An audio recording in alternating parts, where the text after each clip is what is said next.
This is where the fun begins.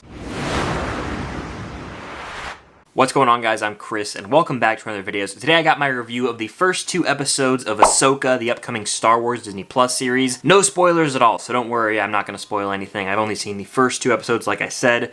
But before I give you guys my thoughts on the show so far, be sure to hit that like button, comment down below your expectations, your predictions for this show, as well as your thoughts on the first 2 episodes if you have seen them. Subscribe and hit that notification bell to help me reach my goal of 85,000 subscribers here on the channel. It would mean a lot. So it's no secret that Star Wars has had a bit of a rocky road over the past few years.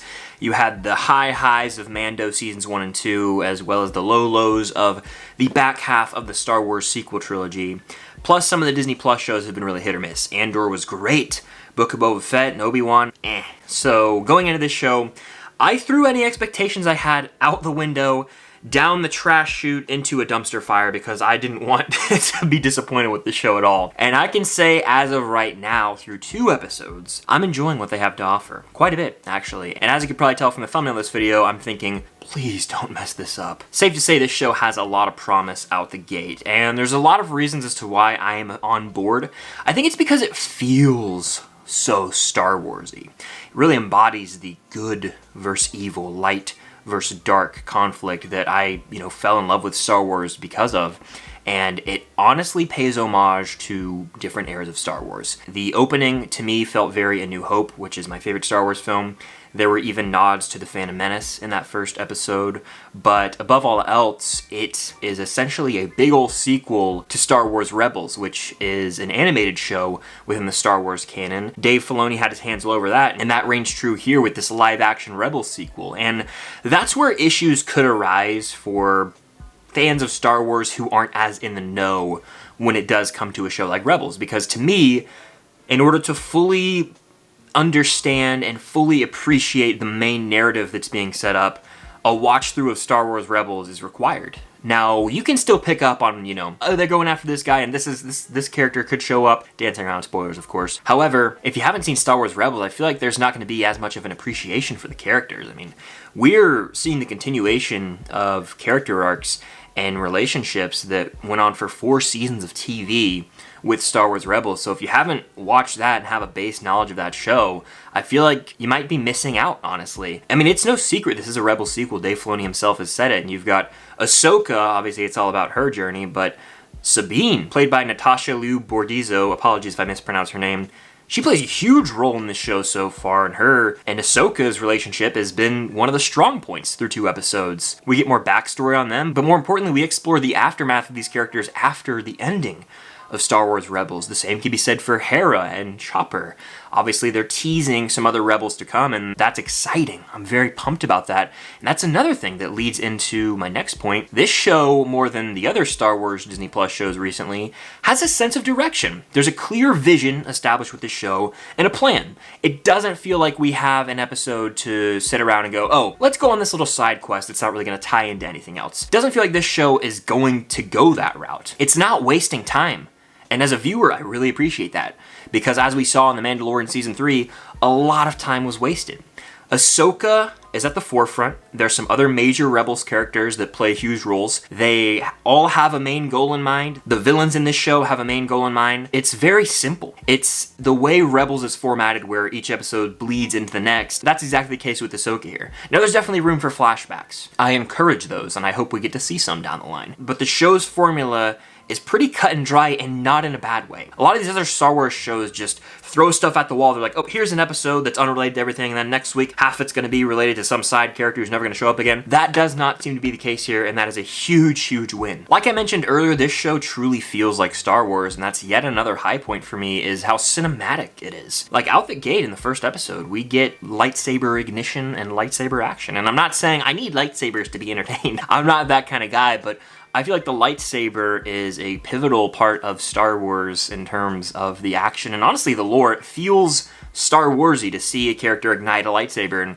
we've seen that in both episodes so far with some Ahsoka action and some other characters as well, especially the character played by Ray Stevenson, who, rest in peace, is a treat to watch in this show. He's got this looming presence, but there's this conflicted nature about his character where he is evil, but he sort of has this respect for Ahsoka and her craft. His character has been one of my favorites to watch on screen, and I'm very excited to see what unfolds with him as well as every other character as we move forward. The show just has this adventurous feel. For example, we have space chase scenes that look so real. It reminds me of the early seasons of The Mandalorian where we would see him, you know, get in a fight, in the dog fight in the sky with somebody. We've got action like that, but we also just have those simple character moments where we see someone going through it and they're like, hey, I gotta get together for the greater good here. It delves further into the Star Wars lore and it really oozes Star Wars. I know I've said that a million times, but it really has that classic Star Wars feel to it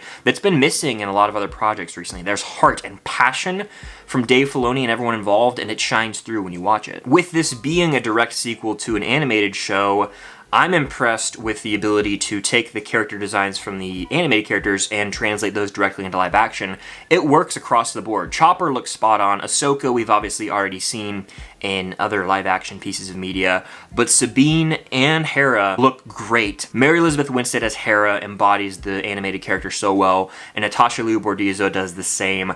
It's exciting stuff. If you are a Rebels fan, you will enjoy this because it is exciting stuff. Even the score, whew, it is a highlight here. There's definitely hints of that Rebels score and moments where it can flare up, adding to the emotional value of scenes. Again, if you're a Star Wars fan, especially of Rebels, there's a lot to love here. Of course, Rosario Dawson plays Ahsoka so well. That's nothing new. We've seen her do that in The Mandalorian and the Book of Boba Fett, and she continues to maintain that level of acting where you know this is Ahsoka, and there's even little moments where it's like a callback to a little quip she would have, you know, in Rebels, like just through a facial expression with a character or a little one-off line, she feels like Ahsoka, and through her combat even, it shines through. There's some really awesome shots where Ahsoka's running. It almost be like a shaky cam where she's running at the camera, and the camera's like just tracking her backwards, and it put us in her shoes when she's running, and I think that actually enhanced it for me, because in the animated show, Ahsoka is a lot more quick moving, and obviously it's animation, you can do a lot more where she's, you know, jumping across buildings and jumping really high. They use certain camera tricks to make it still feel as though she's moving extremely fast with the Force, whether that's jumping up out of a high place or sprinting at the camera. These little tricks just add to the immersion and make it feel more like the animated character, which I respect because it is a tough task to take an animated character and throw them into live action, and this does it pretty flawlessly in my opinion across the board. A big critique I've had with a lot of Star Wars shows, and Disney Plus shows at that, is the lack of stakes, the lack of a villain, and this show knows exactly what it's doing because it is teeing up the big bad return of Thrawn. We saw this in the trailer, and the way they've set it up, his presence is going to have monumental impacts across the galaxy. There are still little pockets of the galaxy that are loyal to the Empire, which is clearly fallen as this is post-Return of the Jedi. However, when Thrawn eventually returns, he will ignite a fire, and I think this is going to lead into that Mandoverse movie. The stakes are the highest they've been on Star Wars Disney Plus television, and I love the way it's slow burn building up to it, hinting at what's to come. It's intriguing me. I'm very excited to watch this on a week-to-week basis, because across the board, I'm all in. This show feels Star Wars, whether that's as a direct sequel to Rebels, or even just paying homage to what I love about the originals or the prequels. It embodies what Star Wars should be, showcasing the struggle of evil and good, light versus dark, and even diving further into the lore of the Jedi. I am fully sold on everything we've gotten so far. The character designs look great in terms of translation from animated to live action. Every actor embodies their character so well, and I can't help but be overcome with joy watching a Star Warsy show that has so much passion in it. Like, I wish I could have said this about Obi-Wan Kenobi, you know? I am really on board. Now, I'm not going to try and overhype myself because I've only seen 1/4 of the show, and unfortunately, Disney Plus show's track record can fall off after the first few episodes, but it's coming out on a weeknight, like to the world at like 9 p.m. Eastern, so we can all watch these episodes together collectively moving forward, which is exciting. I think that's going to make it more of an event as opposed to dropping it at 3 a.m. I hope Disney Plus sticks with that moving forward. But overall, I recommend watching Ahsoka episodes 1 and 2. If you like Star Wars at all, give it a go, and if you're a Rebels fan, this is right up your alley.